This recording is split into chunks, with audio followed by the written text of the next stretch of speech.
ಎಲ್ಲರಿಗೂ ನಮಸ್ಕಾರ. ವಿಜಯೋನ್ನತಿ ತರಬೇತಿ ಸಂಸ್ಥೆಯ ತರಗತಿಗಳಿಗೆ ತಮ್ಮೆಲ್ಲರಿಗೂ ಸ್ವಾಗತ. ನಾನು ನಿಮ್ಮ ಅಮೀನ್ ಅತ್ತಾರ್. ಇವತ್ತು ನಾವು ಸಾಮಾನ್ಯ ಅಧ್ಯಯನದ ವರದಿ ಮತ್ತು ಸೂಚ್ಯಂಕಗಳ ಬಗ್ಗೆ ಒಂದಷ್ಟು ಕಿರು ಮಾಹಿತಿಯನ್ನು ತಿಳಿದುಕೊಳ್ಳೋಣ. ಇತ್ತೀಚೆಗೆ ವಿಶ್ವ ಪತ್ರಿಕಾ ಅಭಿವೃದ್ಧಿ ಸೂಚ್ಯಂಕದ ವರದಿ ಬಿಡುಗಡೆಯಾಗಿದೆ. 180 ದೇಶಗಳ ಪೈಕಿ ಭಾರತ 159ನೇ ಸ್ಥಾನ ಪಡೆದಿದೆ. ನಾರ್ವೆ ಮೊದಲ ಸ್ಥಾನದಲ್ಲಿದ್ದರೆ ಡೆನ್ಮಾರ್ಕು ಮತ್ತು ಸ್ವೀಡನ್ 2 ಮತ್ತು 3ನೇ ಸ್ಥಾನದಲ್ಲಿದ್ದಾವೆ. ಎರಿಟ್ರಿಯಾ, ಸಿರಿಯಾ, ಅಫ್ಘಾನಿಸ್ತಾನ್ ಕೊನೆಯ 3 ಸ್ಥಾನಗಳಿದ್ದಾವೆ. ಮೇ 12 ವಿಶ್ವ ದಾದಿಯರ ದಿನಾಚರಣೆ ಅಂತ ಕರಿತೀವಿ.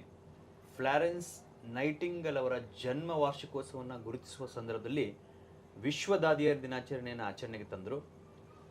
ನಮ್ಮ ದಾದಿಯರು ಅವರ ಭವಿಷ್ಯ ಮತ್ತು ಆರೈಕೆಯ ಆರ್ಥಿಕ ಶಕ್ತಿ ಎನ್ನುವಂಥದ್ದು ಅದರ ತಿರುಳಾಗಿದೆ.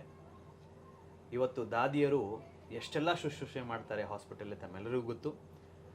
ವರ್ಲ್ಡ್ ಹೆಲ್ತ್ ಆರ್ಗನೈಸೇಷನ್ ಪ್ರಕಾರ 9 ಮಿಲಿಯನ್ ದಾದಿಯರ ಅವಶ್ಯಕತೆ ಇನ್ನೂ ಜಗತ್ತಿನಲ್ಲಿದೆ ಅನ್ನುವಂಥದ್ದನ್ನು ನಾವು ವರದಿಯಲ್ಲಿ ತಿಳ್ಕೊಳ್ತೀವಿ. ಸ್ನೇಹಿತರೆ, ದಿ ಐಡಿಯಾ ಆಫ್ ಡೆಮಾಕ್ರಸಿ ಅನ್ನುವಂಥ ಪುಸ್ತಕವನ್ನು ಯಾರು ಬರೆದ್ರು ಅನ್ನುವಂಥ ನಿಮಗೆ ಪ್ರಶ್ನೆ ಕೇಳಿದಾಗ ಇದಕ್ಕೆ 4-5 ಆಪ್ಷನ್ ಕೊಟ್ಟಿರ್ತಾರೆ. ಸ್ಯಾಮ್ ಪಿತ್ರೋಡ್ ಅವರು ಈ ಒಂದು ಪುಸ್ತಕವನ್ನು ಬರೆದಿದ್ದಾರೆ. ಭಾರತ ಮತ್ತು ಅಮೆರಿಕಾದಲ್ಲಿ ಪ್ರಜಾಪ್ರಭುತ್ವದ ಬಗ್ಗೆ ಆಗ್ತಾ ಇರುವಂಥ ಸ್ಥಿತಿಗತಿಯನ್ನು ಗಮನಿಸಿ ಅದರ ಕಾಳಜಿಯನ್ನು ವಹಿಸುವ ದೃಷ್ಟಿಯಿಂದ ಇದನ್ನು ಬರೆದಿದ್ದಾರೆ. ಸ್ಯಾಮ್ ಪಿತ್ರೋಡ ಯಾರು ಅಂತ ನಿಮಗೆ ಗೊತ್ತಿರಬೇಕು.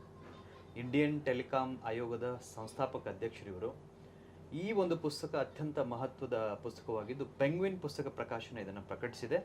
ನಿಮಗೆ ಯಾವುದಾದ್ರೂ ಎಕ್ಸಾಮಲ್ಲಿ ಕೇಳ್ಬೋದು, ದಿ ಐಡಿಯಾ ಆಫ್ ಡೆಮಾಕ್ರಸಿ ಯಾರು ಬರೆದ್ರು ಅಂಥೇಳಿ, ಮತ್ತು ಇದು ಎಲ್ಲಿ ಪ್ರಕಟ ಆಯಿತು ಅಂಥೇಳಿ. ಮತ್ತು ಮಲ್ಟಿಪಲ್ ಚಾಯ್ಸ್ ಕ್ವಶನ್ಸ್ ಬಂದಾಗ ಇದು ಯಾವುದರ ಬಗ್ಗೆ ಈ ಪುಸ್ತಕ ಚರ್ಚೆಯನ್ನು ಮಾಡುತ್ತೆ ಅನ್ನುವಂಥದ್ದನ್ನು ಹೇಳ್ಬೋದು. ಹೀಗಾಗಿ Sam Pitroda the idea of democracy ಪುಸ್ತಕವನ್ನು ಬರೆದಿದ್ದಾರೆ. ಇವರು ಮೂಲ ಒರಿಸ್ಸಾದವರು. ಇವಳನ್ನು ರಾಷ್ಟ್ರೀಯ ಅಳಿವಿನಂಚಲಿರುವಂತಹ ಪ್ರಭೇದಗಳ ದಿನಾಚರಣೆ ಅಂತ ಕರೀತಾರೆ. ಇದರದ್ದು ಸ್ಲೋಗನ್ ಬಂದು ಸೆಲಿಬ್ರೇಟ್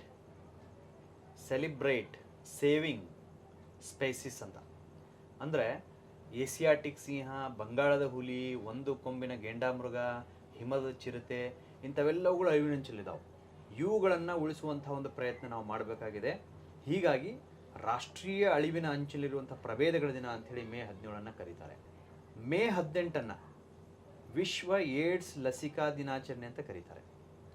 1998 ಮೇ 18 ವಿಶ್ವ ಏಡ್ಸ್ನ ಲಸಿಕಾ ದಿನಾಚರಣೆಯನ್ನು ಆಚರಣೆ ಮಾಡಲಾಯಿತು. ಈ